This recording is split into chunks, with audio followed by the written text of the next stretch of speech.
Ну вот, Руся целое утро хотел на улицу. Обратите внимание, куда он игрушки свои посадил. Ну, конечно, на качели.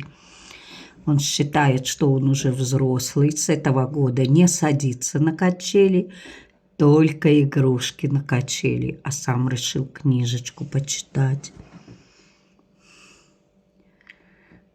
Такой вот Руся. Интересный молодой человек. Мама уговаривала на 2 игрушки, все же взял 3 зайцев и пошел их выгуливать. Видите, беспокоится, поправляет, смотрит, как они там на качельках, удобно ли им. Проверил.